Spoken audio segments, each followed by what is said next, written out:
vai ser a chamada, lembrando que eu não tive tempo de atualizar quem fez ou quem não fez as tarefas ainda. Então, amanhã eu consigo estar fechando isso. Mas quem não fez, quem está marcado em vermelho, o dia que eu conferi não tinha feito. Então, quem não fez, não deixa acumular, por favor, entre na plataforma e faça as tarefas. Vamos lá, chamada. Se alguém responder no chat, quem tiver com o áudio ligado, responde aí, por favor. Alexander. Presente. Alexandre. Presente.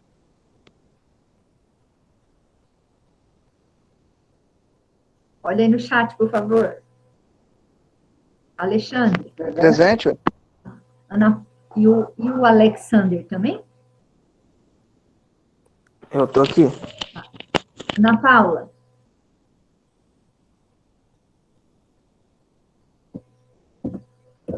Ana Paula.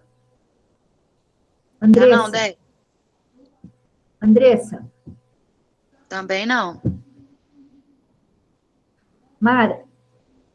Presente. Cleide. Ah, desculpa, vou aprender. Cleide, vou marcar aqui. É que Mara é a outra. Ah, é a lá de baixo. Raimara. Douglas. Fabrícia.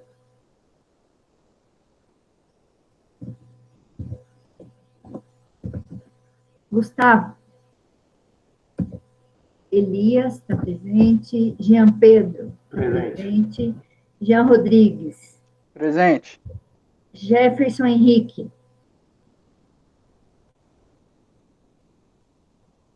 Lembro. Jefferson Tristão. João Vitor. Presente. Clemerson.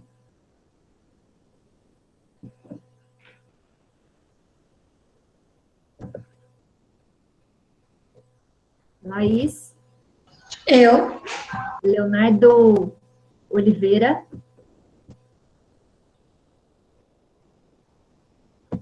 Leonardo Ruiz.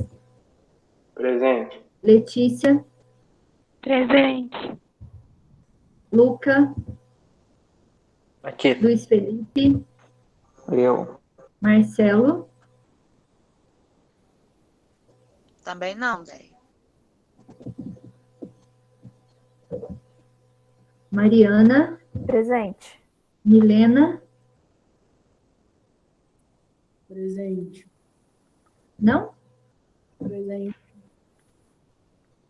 O áudio dela tá baixo, mas tá presente. Tá bom, obrigada. Natália. Presente. Paulo.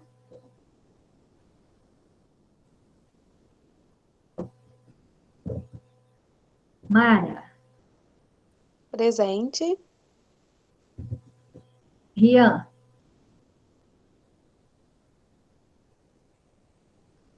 Samantha. Sérgio. Presente. Tamires. Presente. Vinícius. Presente. Yasmin. Presente. Júlia. Presente. Thaís Lucas. Rafaela Bocco.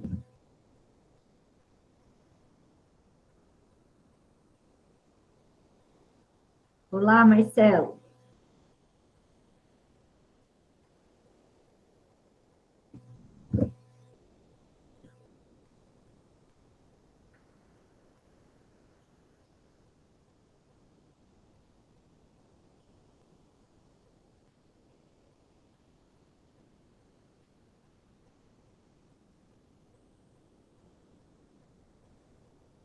Na plataforma hoje, nós temos os outros fatores que influenciam o processo de crescimento, que são os aspectos nutricionais, nicho ecológico, condições socioeconômicas, estimulação, doenças do crescimento e atividade motor. São mais gerais, a gente vai falar de todos eles hoje. Então, aqui tem a interatividade, né, a conversa explicando o que vai acontecer na aula, os slides que nós vamos estar utilizando e o fórum, que é a tarefa da aula de hoje. E aí eu coloquei aqui como material complementar algumas coisas para ajudar a entender, são entrevistas, cartilhas, para ajudar a entender esses fatores que influenciam o processo de crescimento e desenvolvimento. Mas é um material complementar, e aí quem tiver curiosidade, assiste esses vídeos. São vídeos curtinhos, mas que vão ajudar no entendimento do assunto.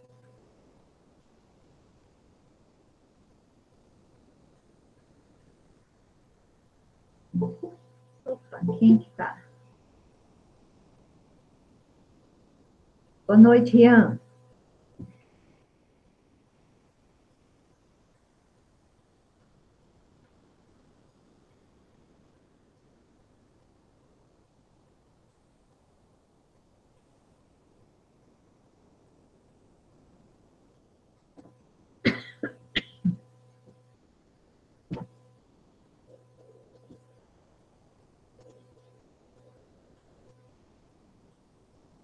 Apareceu os slides para vocês? Sim. Então, nós estamos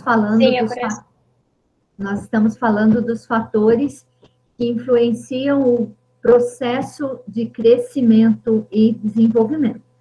Fatores intrínsecos são os internos, por exemplo, hereditariedade, e extrínsecos são externos ao corpo da pessoa em questão. Os ambientais, doenças, alimentação. E aí, nós vamos iniciar hoje entendendo algumas coisas. Gasto energético não é um fator direto, mas a gente precisa entendê-lo. Então, nós temos, nosso corpo sempre busca um equilíbrio. Nós falamos já de metabolismo. Então, a gente tem o metabolismo basal e o metabolismo feito fazendo atividade física. E o gasto energético é o balanço entre os dois. O ideal é que a nossa alimentação suprisse esses dois gastos que a gente tem e a nossa balança ficasse zerada. Gasto para manter o meu organismo funcionando, metabolismo basal, e gasto fazendo atividade física. Preciso repor tudo que eu gastei. Eu preciso repor o meu gasto energético. Tudo que eu comer além desse gasto energético vai ser acumulado. É uma energia que vai ser quebrada, vai ser transformada e vai ser acumulada em forma de gordura.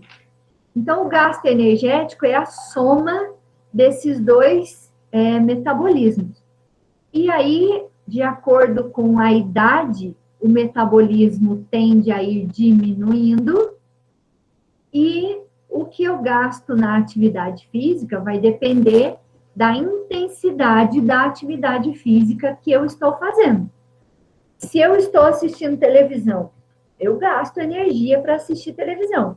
Mas se eu estou deitadona lá no sofá, eu gasto quase zero para assistir televisão deitada. Se eu estou assistindo sentada, eu gasto 1. Já gastei um pouquinho mais do que assistir deitada. Se eu estou assistindo em pé, eu gasto mais do que se eu assistir sentada. Então, vai depender da intensidade da atividade que você está fazendo.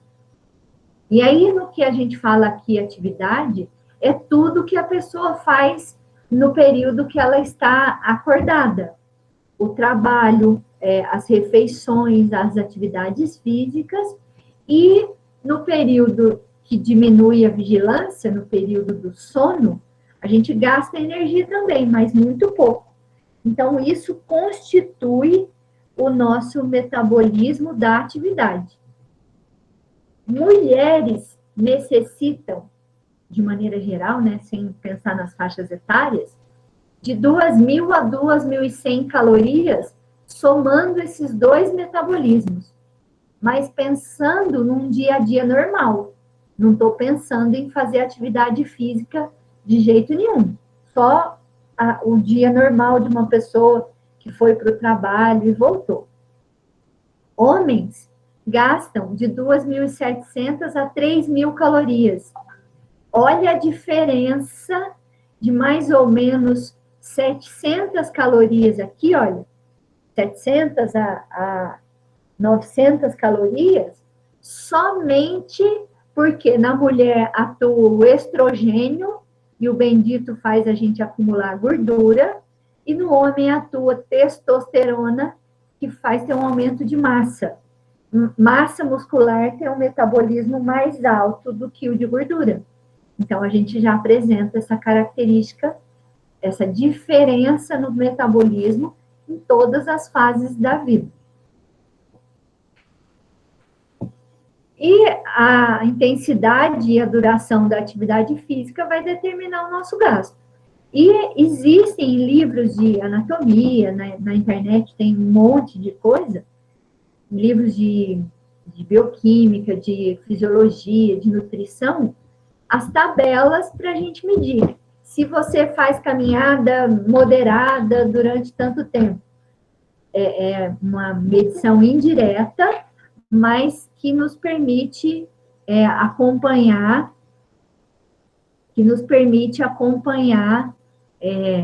um gasto no nosso metabolismo.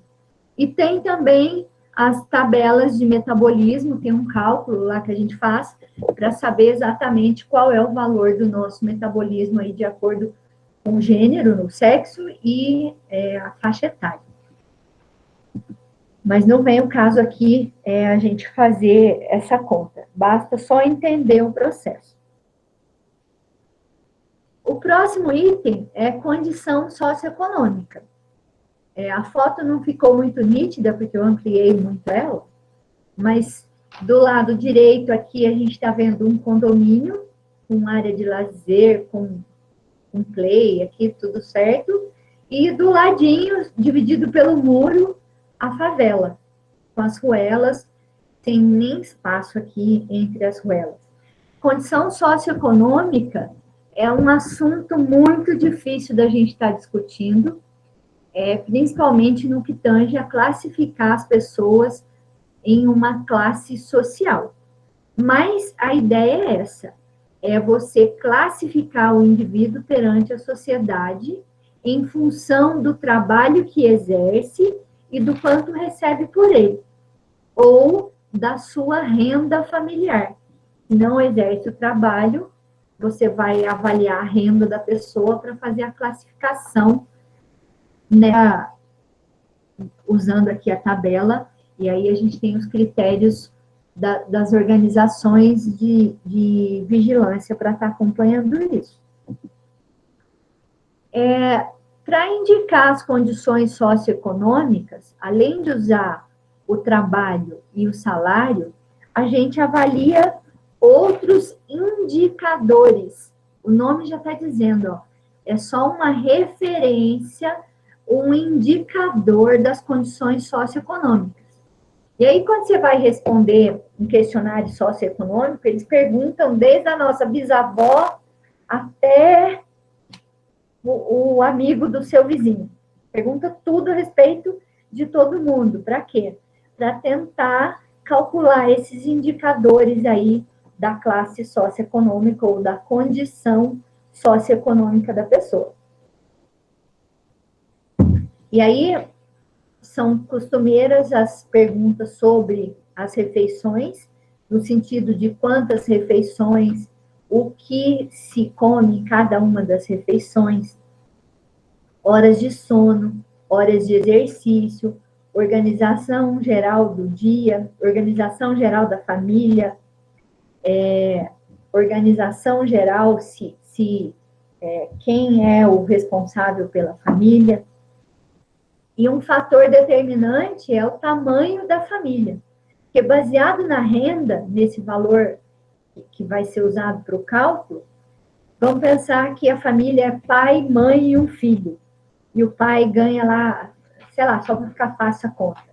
O pai ganha 3.000, a família é de 3 pessoas, a renda per capita é de 1.000 por pessoa.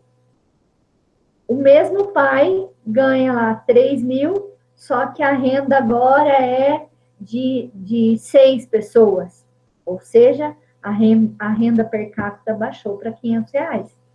E assim, esse cálculo é feito para determinar essa condição.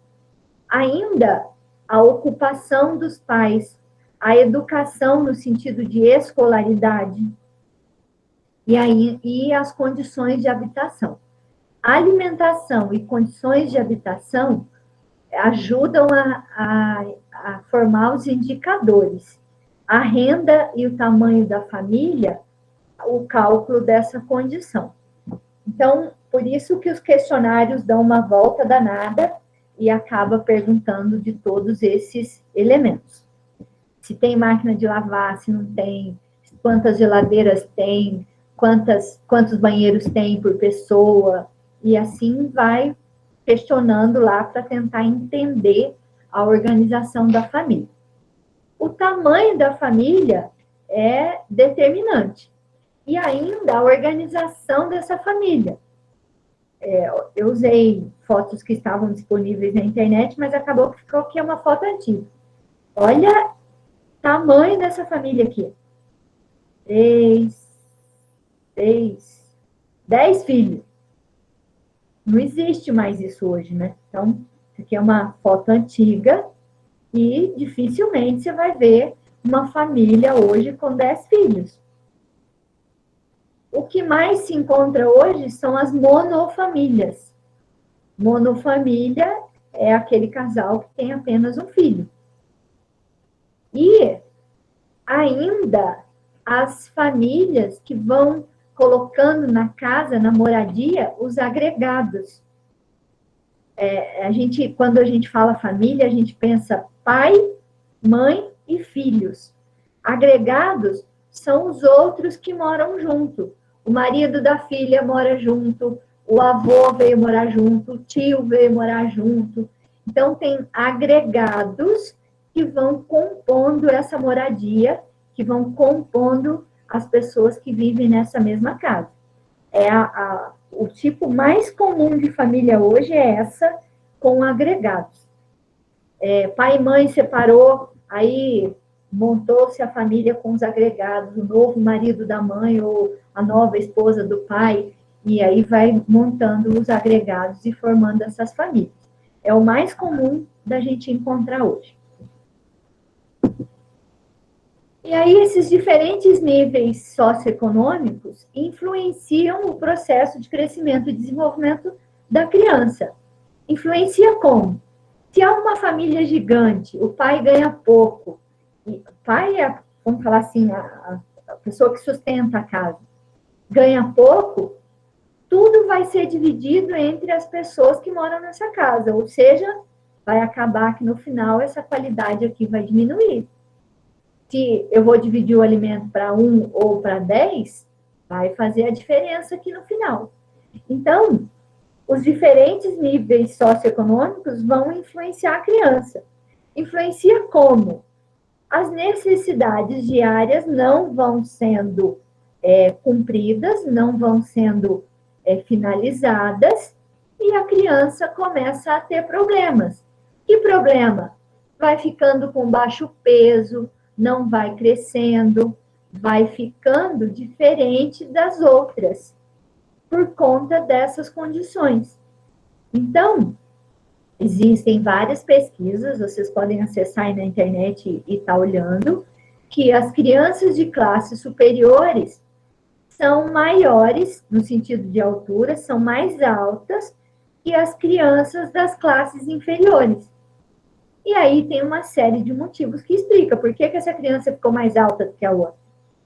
Porque o ambiente é adequado, o estímulo que ela precisa para atingir o padrão da altura é adequado, uma boa alimentação, atividade física, sono regular, tudo certinho aqui para essas das classes superiores. Enquanto que a outra de classe inferior não tem isso da mesma forma.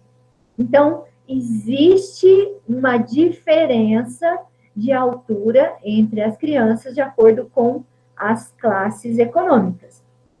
A pesquisa de Tanner, lá na década de 70, olha, que era bem separado o trabalhador e a classe burguesa, chegava a ter 3 centímetros de diferença, 2,5 centímetros de diferença, quando a criança tinha 3 anos de idade. Então, o bebezinho tem menos diferença, porque é amamentado, ainda está no processo de adaptação, então tem menos diferença. Com 3 anos de idade, ó, já tem 2,5 centímetros de diferença. Na adolescência, pode atingir até 5 centímetros de diferença. Isso vai depender de como a gente vai avaliar esses critérios aqui, ó. Refeição, sono, exercício, organização, tamanho da família, educação, condições de habitação, saneamento básico. Hoje faz uma grande diferença na vida das pessoas. Ainda, em outras pesquisas, fala que a maturação, que é o funcionamento do corpo, acontece mais cedo, acontece precoce em crianças de nível socioeconômico alto. Ou seja, o hormônio começa a atuar primeiro, ela se transforma de menina para mulher primeiro, por conta simplesmente dessa condição socioeconômica. As condições de higiene, o tamanho da casa, o estresse que ela passa ali dentro da casa, tudo isso vai determinar esse final aqui dos caracteres sexuais secundários, tanto da menina quanto do menino. Quanto mais inferior a classe socioeconômica, mais sensível a criança é a castigos, a censura ou a elogios, porque naturalmente ela já tem baixa autoestima. Então, essas crianças sofrem mais quando você briga, quando você xinga, do que as de classes superiores, porque a própria educação, o próprio tratamento já é diferenciado. E aí, a gente tem um outro fator ainda, que acumulando esse efeito da pobreza na vida, no processo de crescimento e desenvolvimento, a gente vai alterar a inteligência. Testes de QI, de coeficiente de inteligência, de aptidão intelectual, são diferentes com essas pessoas. Por quê? Elas tendem, espera só um pouquinho, elas tendem a ter uma avaliação diferenciada.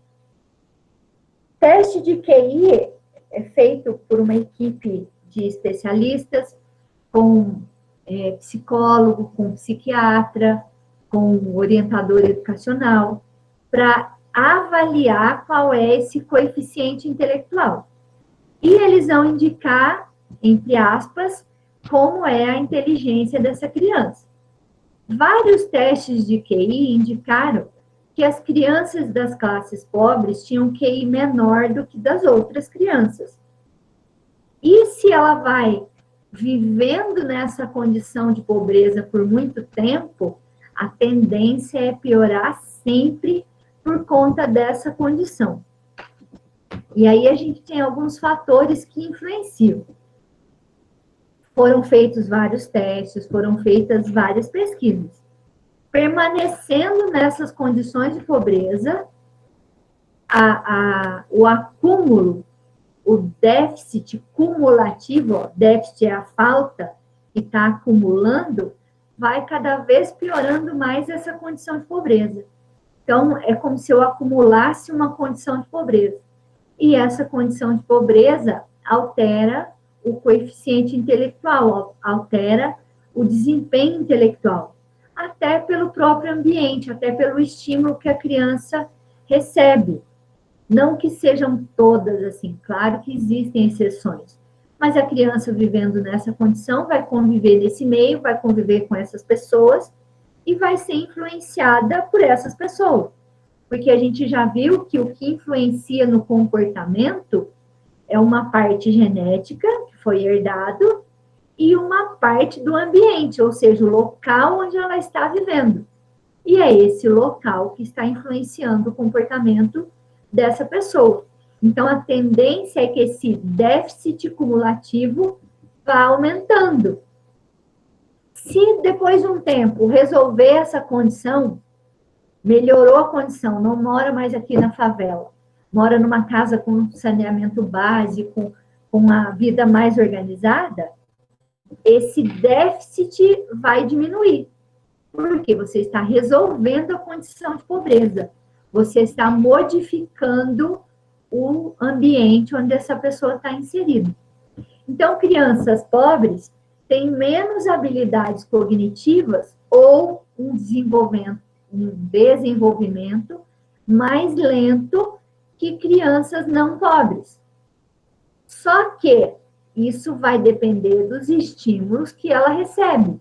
A criança, se a criança for pobre, mais receber os estímulos, ela vai ter o desenvolvimento igual às outras. O problema é acumular as faltas, o déficit. Eu vou acumulando, vai ficando cada vez pior. Se eu resolvo o déficit, eu melhoro essa condição. Então, é de se esperar que essas crianças da classe pobre tenham um desempenho escolar inferior aos das crianças que não são pobres. Por quê? Elas vivem numa falta de estímulos.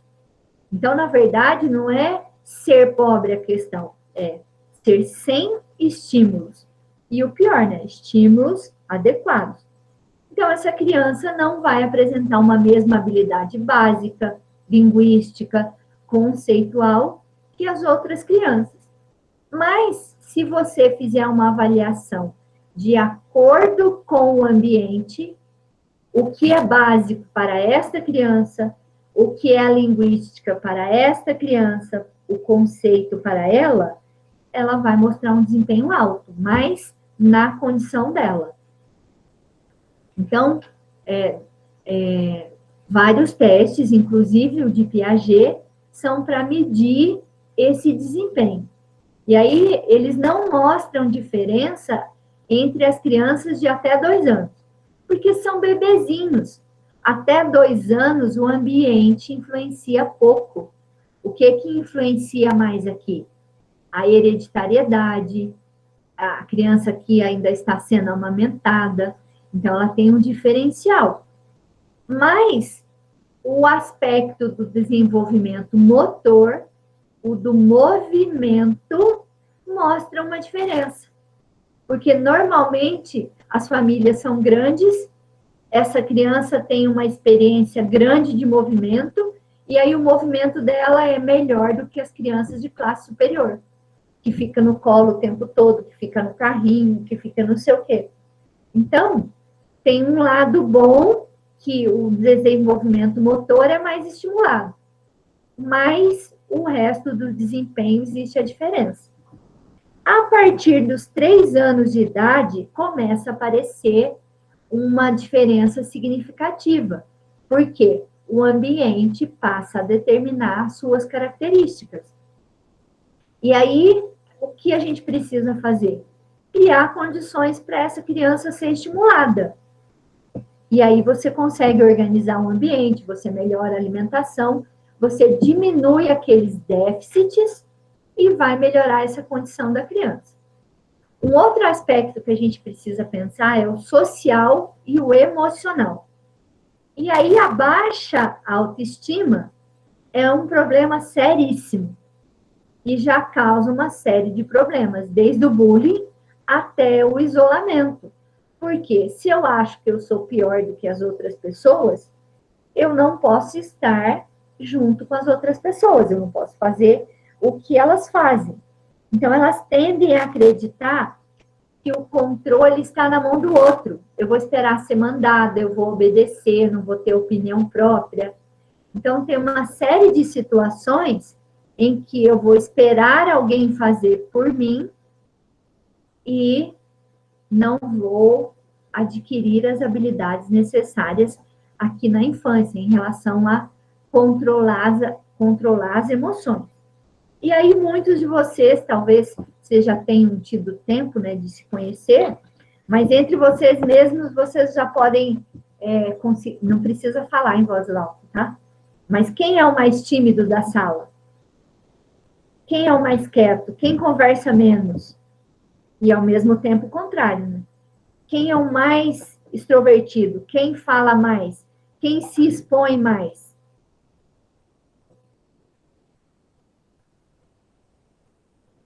Então, essas condições emocionais fazem a diferença no comportamento da criança. As de classe pobre são mais sensíveis a elogio e a censura. E isso faz com que ela tenha uma diminuição no desempenho, porque ela tem medo de ser xingada ou de ser elogiada, e aí ela esconde o desempenho dela para que ninguém veja, para não ser exposta, para não ser avaliada. E essas crianças, elas respondem muito a recompensas. Então, de vez em quando a gente dá prêmio, né? Faz umas competições e distribui bala, distribui doce, e a gente precisa tomar muito cuidado, porque a gente está reforçando esse comportamento. Ou a gente dá o mesmo prêmio para todo mundo, ou a gente reavalia a necessidade de dar essa recompensa. Tem vários estudiosos que recomendam não dar recompensas. E aí, o que a gente pode fazer para resolver esses testes? Ou avaliar de acordo com a realidade da criança, ou não aplicar o teste. Porque essas diferenças culturais, as diferenças de aprendizagem, de motivação, vão explicar essa diferença no rendimento da criança. Talvez agora não seja tão evidente mais, mas até uns 5 anos atrás era muito evidente. Você ia na escola, você conseguia separar direitinho, não precisava perguntar, não precisava falar nada. Primeira vez que você ia na escola, você olhava lá, você falava assim, esse é da zona rural, esse é da zona urbana. O que fazia você classificar essa criança? Sem perguntar nada, sem conhecer, só olhando lá as duas. As características culturais dela. Se você escutar elas conversando, então, fica mais evidente ainda. Então, o que a gente precisa fazer? Avaliar de acordo com essas características. Estabelecer competências e o desempenho de acordo com essas características. E aí a gente não vai ter problema para fazer essa avaliação. Mas se eu não respeitar isso, vai haver a diferença entre as classes sociais e aí a competência vai estar diferenciada. Inclusive a competência cognitiva. E não é que a outra seja mais inteligente ou não. O teste não foi adequado a ela. E aí, então, a gente vai estar conduzindo isso de uma maneira diferenciada. Então, as medidas de QI para crianças de classe média e superiores são diferentes para as crianças de classe pobre. Simplesmente por causa das competências. O que eu preciso eleger? Quais as competências eu quero avaliar, acertar aqui os padrões culturais e organizar esse teste para ser feito. Se eu usar o mesmo teste igualzinho para todo mundo, eu vou perceber a diferença que o QI diminui à medida que a condição de pobreza aumenta. E causando déficit cumulativo, que é esse débito que vai acumulando com o passar do tempo, permanecendo em condição de pobreza. Condição socioeconômica é bastante complicado da gente avaliar. Normalmente, a gente tem a assistência social, que é responsável por fazer essa avaliação, e isso determina essas condições do crescimento. O nosso próximo item, o nosso próximo fator, é a estimulação biopsicossocial. Estimulação é algo que reforce, algo que chama atenção, e aí pode ser qualquer coisa. Uma caixinha, um barulho, uma batidinha, uma conversa, atenção. ter paciência de esperar a criança fazer o movimento. Então, eu coloquei essa foto aqui, que é uma sala de estimulação numa creche. O que essa sala tem de característica? Brinquedos coloridos, espelho e os adultos aqui cuidando das crianças. Aqui a gente tem crianças, eu acredito que seja aqui de até 2 anos. Mas tem aqui, ó, o bebezinho que não fica sentado ainda, o bebezinho que fica sentado, o bebezinho que está mudando a fase de locomoção, então ele tem apoio para ficar de pé. Essa que está aqui no colo não deve ficar sentada ainda. E já tem os que andam. Então, você precisa proporcionar possibilidade para essas crianças explorarem o ambiente. Tudo de uma vez só? Não. Excesso. Excesso também faz mal. Então, a estimulação é ampliar esses estímulos para a aprendizagem. Brinquedos que estimulem o movimento, que estimulem a coordenação.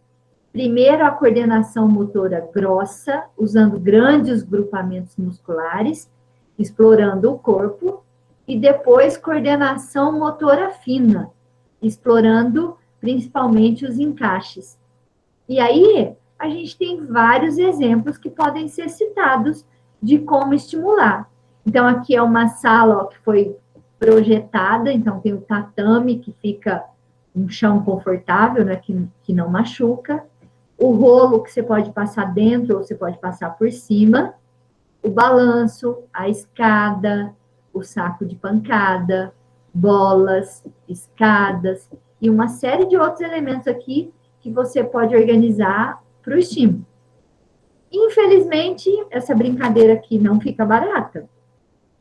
Pode ser adaptada? Pode. Mas aí tem que prestar bastante atenção nessas condições de segurança. E aqui do outro lado tem fotos de materiais, de brinquedos feitos com materiais reciclados que vão fazer o estímulo. Então aqui eu estou mostrando do lado esquerdo a foto para estimular a coordenação motora grossa, grandes grupamentos musculares. E aqui do lado direito, coordenação motora fina, pequenos grupamentos musculares. E teria 1 milhão de fotos para colocar aqui. Então, esses aqui são só alguns exemplos do que pode acontecer. É de extrema importância que a criança seja estimulada em todas as faixas etárias. Desde o recém-nascido, e aí o próprio berço lá onde o bebezinho fica, já tem os primeiros estímulos. Tem protetor de berço, aquelas almofadinhas que ficam em volta do berço. Normalmente tem um brinquedinho pendurado.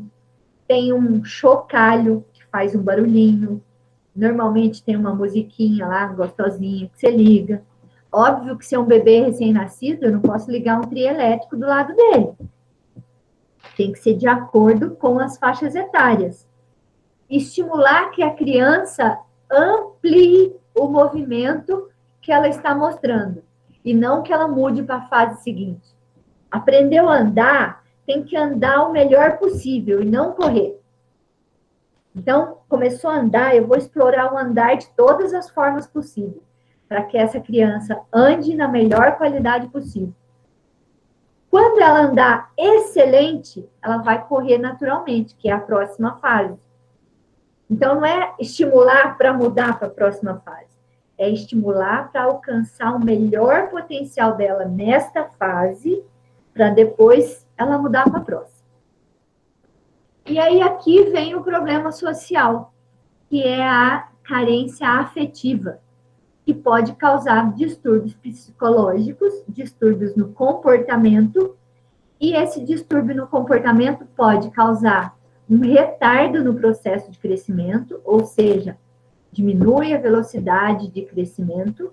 Então, lá no primeiro ano, uma criança que sofre distúrbios psicológicos, o normal no primeiro ano era crescer 30 centímetros, essa criança cresce 20. Ou seja, começou a acumular um débito, um déficit. E isso vai causar um problema para ela lá para frente. O que eu preciso fazer? Resolver a causa, resolver o problema. Se o problema for resolvido e ela estiver num ambiente estimulado, ela vai voltar, ela vai recuperar esses 10 centímetros que ela perdeu aqui durante esse ano. Mas, para isso, a causa precisa ser resolvida. E se ficar muito tempo exposto a essa situação, pode ter uma interrupção no hormônio do crescimento. Olha o tão grave que é. Um distúrbio psicológico pode causar parada de produção do hormônio. E aí essas relações vão precisar ser resolvidas. E aí aqui nessa carência afetiva entra uma série de agressões, violências, espancamentos, violências psicológicas, violências sexuais, violências físicas. Então tem uma série de influências aqui que podem causar essa carência afetiva na criança. E ela vai mostrar isso no comportamento. Qual é a forma da gente avaliar? Observando a criança. A gente percebe mudança no comportamento dela. Ficou mais quietinha, ficou mais chorosa, fez mais birra, você vai conversar, você vai tentando descobrir, você vai fazendo pergunta, ela te conta tudo o que está acontecendo. E aí você vai determinar o que precisa ser feito. Se vai chamar conselho tutelar, se vai chamar a direção da escola, quem é que vai fazer isso? Existe um procedimento legal para fazer isso, tá? Não vá você, professor, ligar para o pai e se meter no meio de uma relação dessa. O local onde você está trabalhando é que tem que fazer a frente aí desse papel. Quando a criança muda de ambiente, separação dos pais, mudou o ambiente dela, ela começou a acumular aquele débito, aquela falta, vai acontecer uma doença carencial. Começa só ficando irritado, essa irritação causa falta de apetite, causa falta de interesse, essa criança começou a emagrecer, começou a diminuir o peso. Então, você vai observando o dia dela, vai interagindo, tentando descobrir para resolver qual é essa carência. A mais simples aqui é a falta de alimento. Você dá o alimento, resolve, ela volta a recuperar.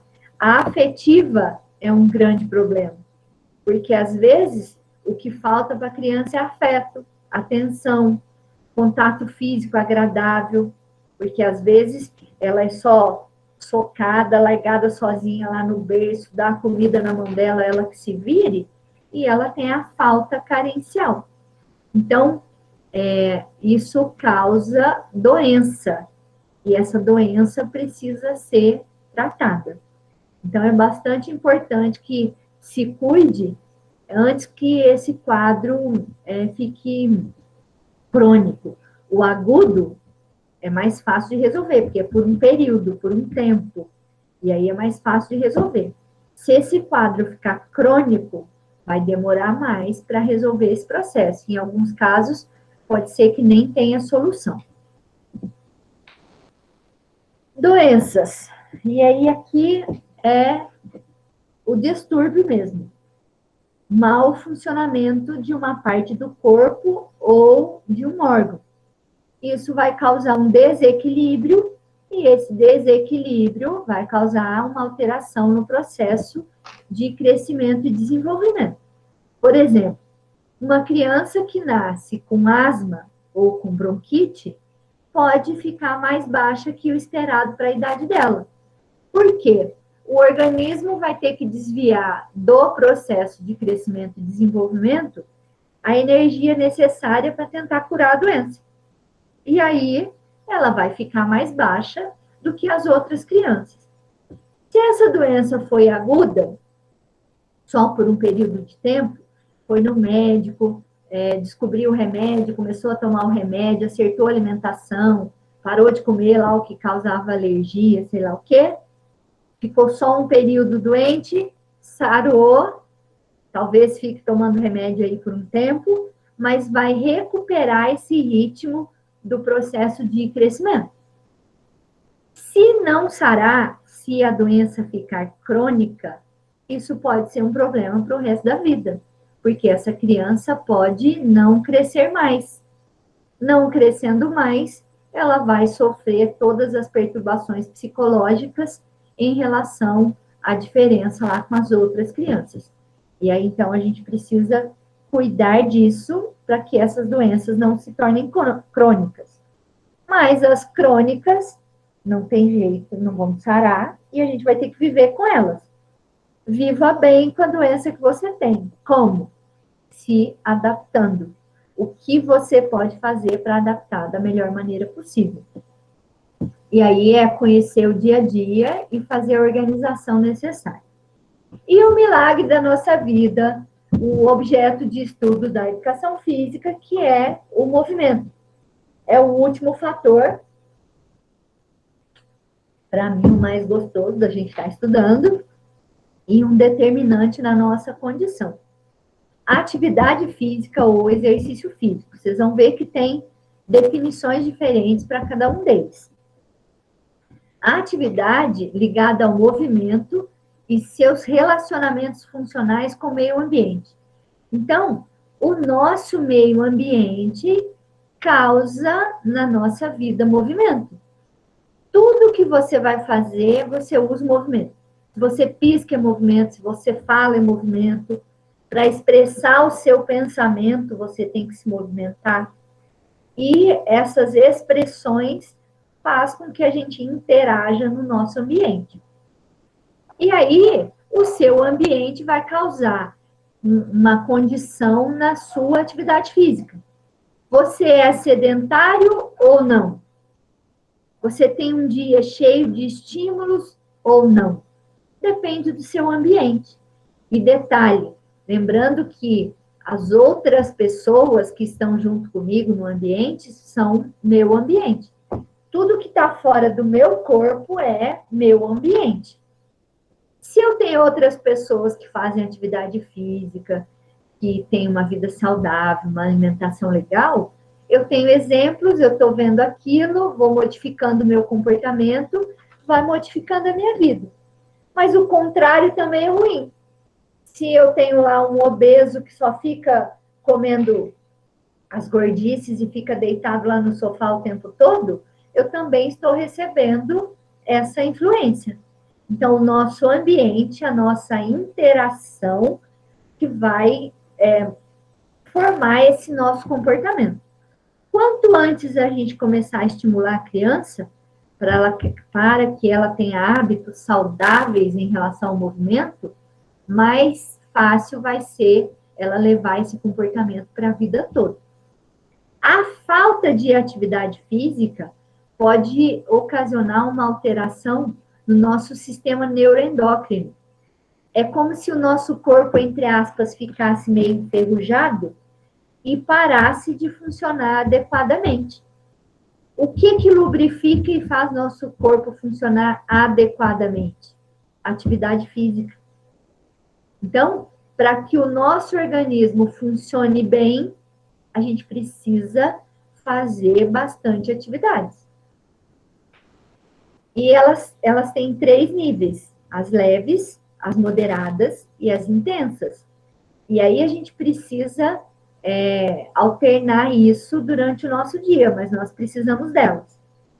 Atividade física é qualquer situação em que a pessoa, pelo menos, dobre o seu metabolismo. Lembra que eu falei lá no começo de como gastar energia? Se eu assisto televisão deitada, eu gasto pouco, sentada eu gasto mais um pouquinho, em pé eu gasto mais ainda. Se eu assistir televisão em pé, eu fiz atividade física e aumentei meu metabolismo. O ideal é não assistir, né? É sair da frente da tela e fazer uma atividade mais intensa. Então, eu posso organizar isso para que a gente amplie esse nível de atividade das pessoas. Quanto mais atividade, mais gasto energia, mais aumento o meu metabolismo, mais eu deixo meu metabolismo equilibrado, meu gasto energético equilibrado. Lembra que o gasto energético é o equilíbrio para manter o metabolismo e a alimentação e os dois tipos de metabolismo. A gente deve comer o suficiente de calorias para manter esse equilíbrio, para manter isso zerado. Se eu começar a acumular, eu vou engordar, e se eu começar a gastar muito, eu vou emagrecer. Qual é o seu objetivo? O que você pretende? Estabelece o objetivo, organiza o seu dia a dia, e aí você vai colocar as metas para serem alcançadas. Aqui é um dos exemplos, né? Aqui a gente tem a pirâmide de atividade física para a infância. Atividades habituais do dia a dia.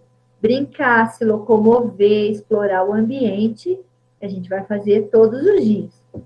Atividades esportivas, o ideal é pelo menos 3 vezes por semana. E a última aqui, a pontinha, que é assistir TV ou ficar no computador o menos possível. Ou com várias pausas. Se eu vou ficar um tempo no computador, eu tenho que fazer pausas, mudar de posição, melhorar a minha postura e hábitos alimentares adequados, né? Quais são os benefícios da atividade física? Diminui a pressão arterial, controla o peso, mobilidade, melhora a mobilidade articular, melhora o perfil de lipídios, que é o acúmulo de gordura, melhora a resistência física, melhora a densidade óssea, melhora a força e melhora a resistência na absorção aqui dos hormônios, fazendo com que funcione o melhor possível. Existem outros benefícios, eu coloquei aqui só alguns. E aí a gente tem várias orientações de como promover a atividade física. Eu coloquei alguns que são mais conhecidos, e daqui a pouco a gente faz uma investigação aí para ver se alguém conhece outro. Alguém sabe quem é esse mascote, o Meiorito?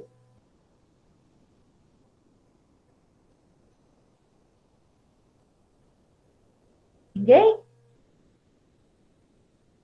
É um programa do estado de São Paulo que chama Agita Galera e faça meia hora de atividade todos os dias.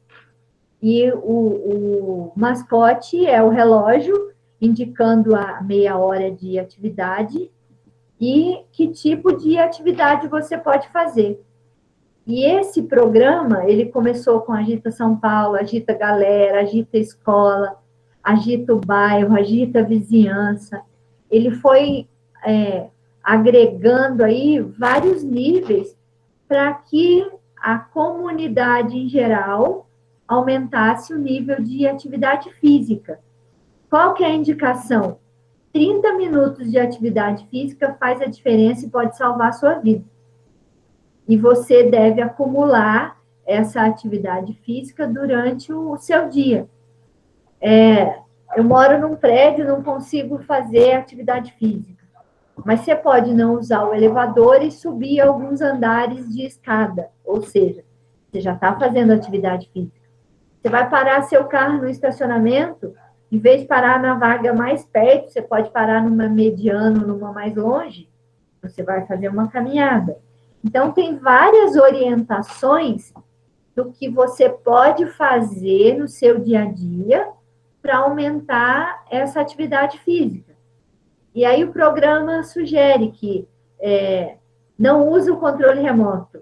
Você quer assistir televisão? Mas quando você quiser mudar o canal, aumentar o volume, sei lá o que, você precisa levantar e ir lá na televisão. Ou seja, você já mudou a sua postura, você já está gastando um pouco mais de energia aqui assistindo TV. Leve seu cachorrinho para passear. Desça do ônibus um ponto antes do local onde você ia parar, para aumentar a sua caminhada. Benefícios do exercício físico, benefícios psicológicos em se fazer o exercício físico e benefícios na fase escolar. Então, você precisa de 30 minutos de atividades físicas moderadas, Tem leve, moderada e intensa.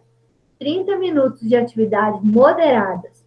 É só você fazer aquilo que você faz colocando mais energia, movimentando mais seu corpo, ou seja, você vai gastar mais energia, você vai aumentar seu metabolismo. E aí eles tinham várias campanhas de promoção. Essa aqui é uma pirâmide de orientação de como fazer as atividades, caça-palavra em relação, tudo com informações sobre atividade física. Acumule os 30 minutos, o que você pode fazer. E aí tem um mascote fazendo vários tipos de exercício. Se vocês entrarem na internet, vocês vão estar acessando. Uma outra coisa que vai falar para a gente sobre atividade física na infância e na adolescência é um guia prático, entre aspas, é um manualzinho, um livro, escrito por uma convenção de pediatras. Então, vários se juntaram, elaboraram lá os itens e escreveram essa cartilha com as orientações de fazer a atividade física. Então, tem várias informações. Cartilha sobre orientação nutricional para criança. Cartilha sobre guia de atividade física em casa e na escola. Vários sites, né? Várias informações sobre como prevenir a obesidade na infância. E aí a gente tem uma série de situações que a gente pode cuidar desses fatores que influenciam o processo de crescimento e desenvolvimento, e com isso a gente melhorar a qualidade de vida da criança. Então, a gente viu aí alguns desses fatores que influenciam o processo de crescimento e desenvolvimento. Que eu vou pedir para vocês agora, para a gente finalizar a aula. Vocês vão lá acessar a plataforma e vocês vão responder ao fórum. O que é a aula de hoje? Vocês elaborarem uma pergunta com alternativas sobre o processo de crescimento e desenvolvimento. O que vocês vão tentar fazer? Não repetir as perguntas. Óbvio que eu posso repetir o aspecto que eu estou elaborando a minha pergunta, mas tenta não repetir a mesma pergunta. Quanto mais rápido vocês fizerem lá o fórum, menos chance de repetição. Quem deixar para depois vai gastar lá um pouco mais de trabalho para pensar. Então, vocês têm, são 8 fatores que influenciam o processo de crescimento e desenvolvimento. E aí a gente viu hereditariedade. Tá aqui na aula...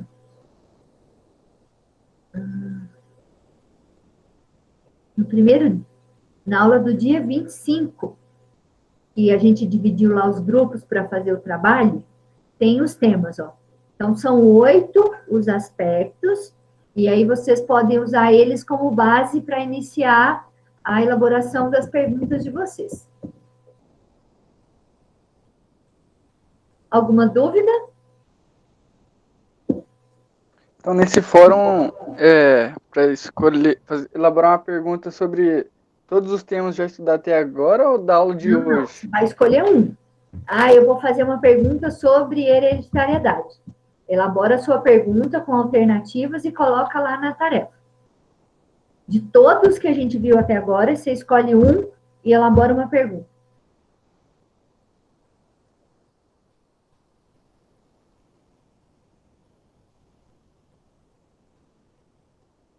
Eu vou parar a gravação.